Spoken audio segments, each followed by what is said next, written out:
Let's broaden out this conversation because I'm pleased to say now that joining us is U.S. Acting Labor Secretary Julie Su. Secretary, this is our last conversation together in this specific context. And of course, we're on the heels of a blowout jobs report for the December hiring period. As you prepare to hand off to the incoming Trump administration, would you describe this labor market as a fully employed America? What work is still left to be done?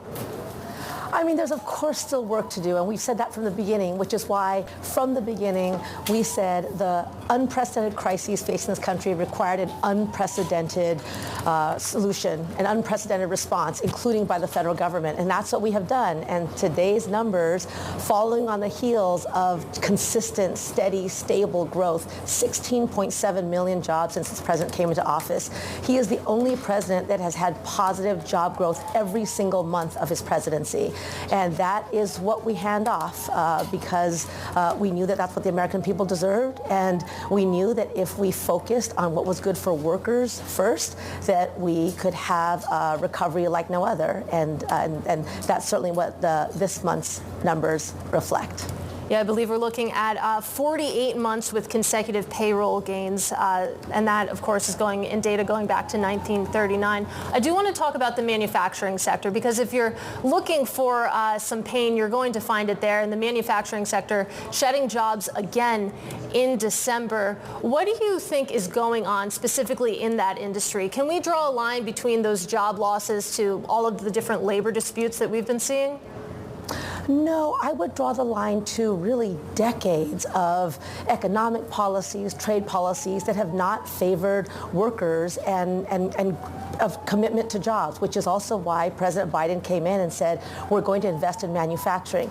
As a result, the recovery that we've seen since 2021 is the only economic recovery in this century in which the manufacturing sector actually bounced back from a crisis like the one we inherited. And so there's more work to do. There's no question about it. And we know that workers in states where manufacturing has been the foundation need continued investments. And there's some uncertainty about that because the incoming administration has raised questions about whether those investments would continue.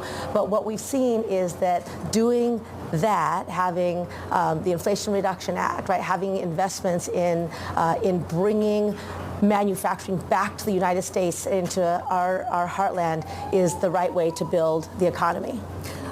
One more here on manufacturing here, because both American workers and investors alike are looking for any potential future pains that could come. How much do you see this as a harbinger for future cooling in the labor market, or do you think that this is just attributed to cyclical factors?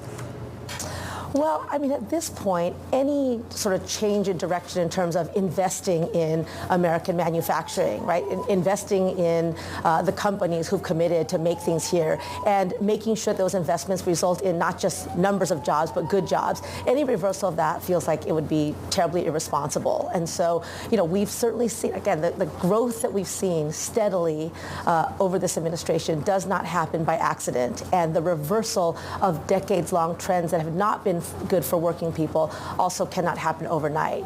So my hope is that we are handing off the strongest economy in the world right now, and the work remains unfinished, and that commitment to workers, we hope, will continue too, so those manufacturing jobs can continue to come back. And we've seen 2 years of very strong growth in construction. That's non-residential construction. A lot of that is because of the president's infrastructure promises that we've been delivering on.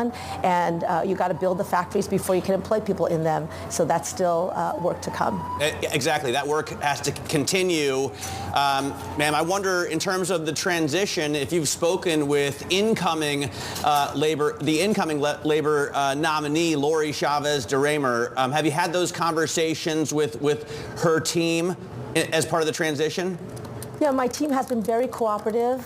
Their transition team has been here on site, and we are in every way going to cooperate, both to make sure that they can succeed, but also to make sure that the strength of the department that we've built up, right, not only to do all these good things we've talked about in terms of job creation and connecting people to good jobs, but also that really basic mission of enforcing labor laws, making sure that every worker gets a just day's pay for a hard day's work, making sure every worker comes home healthy and safe. Those are fundamental responsibilities responsibilities of the department, and our 15,000 strong federal workers are going to continue that really important work. And so we're cooperating with, following the president's instruction that we make this a very smooth transfer of power.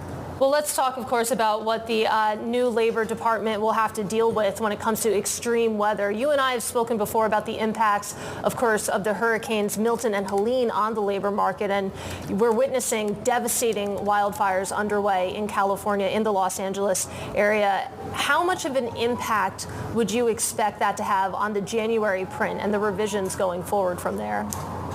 Yeah, I mean, thank you for mentioning that. You know, that is my home state and my home city. And so I've talked to lots of friends, family members who, it's the human impact of climate change, and it's devastating, right? From wildfires to hurricanes, we've seen that just in the last few years, even.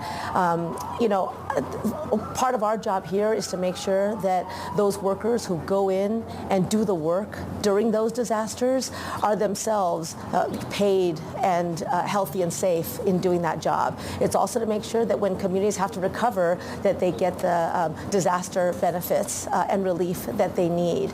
And so, again, those are really fundamental, important roles of the department. And we also leave a department that's really strongly poised to deliver on those kinds of things. But it's devastating. All right, Secretary, we have to leave it there. We really appreciate you taking the time to speak with us on these labor releases over the past several months, and best of luck in your next role. That is Acting Labor Secretary Julie Su.